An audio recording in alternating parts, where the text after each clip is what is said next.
அடுத்தது தேர்ட் சம்மு. பின்வரும் ஒவ்வொரு ஜோடி பல்லுறுப்புக்கோவைகளின் மீப்பேவா காண்க. மீப்பேவா கண்டுபிடிக்க சொல்லியிருக்காங்க.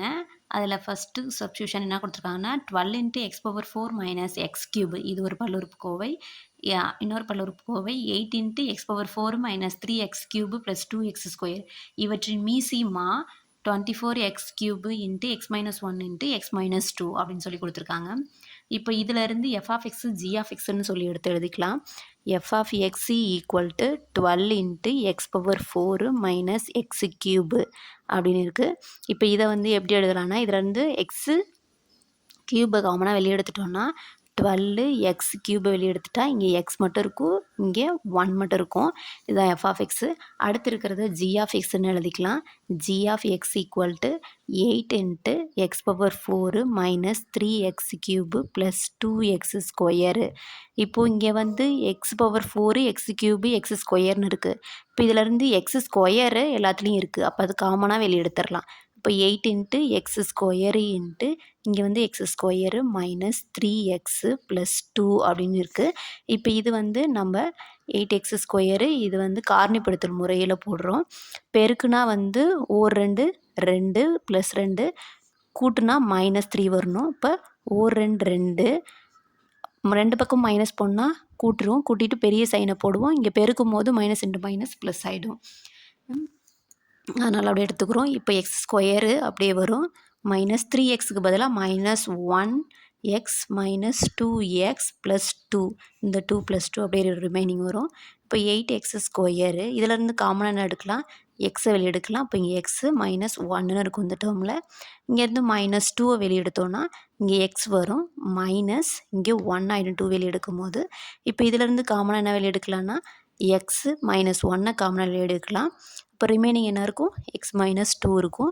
இதுதான் ஜி ஆஃப் எக்ஸு. இப்போ F of X find out பண்ணிட்டோம், ஜி ஆஃப் எக்ஸும் ஃபைண்ட் அவுட் பண்ணியாச்சு. இப்போ இதிலேருந்து நம்மளுக்கு அந்த ஃபார்முலா மீசிமா என்ன நம்மளுக்கு கொடுத்துருக்காங்க, மீசிமா equal to 24 x cube into x minus 1 into x minus 2. இப்போ இந்த ஃபார்முலாவில் நம்மளுக்கு மீ பே வா தான் ஃபைண்ட் அவுட் பண்ண சொல்லியிருக்காங்க.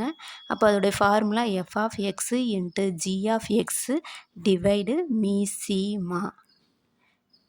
இதுதான். இப்போ இதுக்கு பதிலாக f of x g of x மீசிமா வேல்யூ சப்ஸ்டிட் பண்ணால் மீ பேவோட கிடச்சிரும்.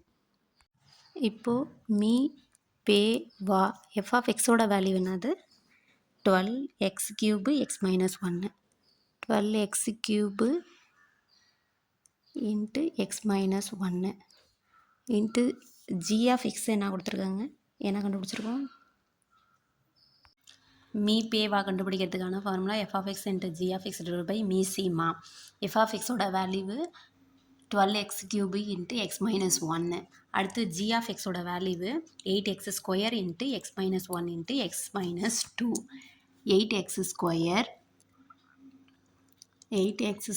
Into x minus 1 into x minus 2. மீசிமா என்னன்னு கொடுத்துருக்காங்க கொஷினில், 24x cube into x minus 1 into x minus 2. அதுதான் மீசிமான்னு கொடுத்துருக்காங்க. இப்போ அதை வந்து இங்கே எழுதிக்கிறோம். 24x cube into x minus 1 into x minus 2. X minus 1 x minus 1 cancel ஆகிடும், எக்ஸ் மைனஸ் 2வும் எக்ஸ் மைனஸ் 2வும் கேன்சல் ஆகிடும். ரிமைனிங் என்ன இருக்குன்னா எக்ஸ் கியூபு கேன்சல் ஆகிடும். 2 டேபிள்ஸில் போட்டோன்னா 6 2s are 12, 1 2s are 2, 2 2s are 4. Remaining 6 டேபிளில் 1 6s are 6, 2 6s are 12. அப்போது 1/2. இப்போது இப்போ மேலே என்ன இருக்குது, X minus 1 into 8x square divide 2 மட்டும்தான் இருக்குது. இப்போ 2ஆல் இதையும் கேன்சல் பண்ணலாம். அப்போது 2 2s are 4, 4 2s are 8. அப்போ ரிமைனிங் என்ன இருக்கும், 4x square into x minus 1. இதுதான் மீ பே வா. இதுதான் செகண்ட் வந்து ஃபைண்ட் அவுட் பண்ண சொல்லியிருக்காங்க. மீ பேவா ஃபைண்ட் அவுட் பண்ணியாச்சு.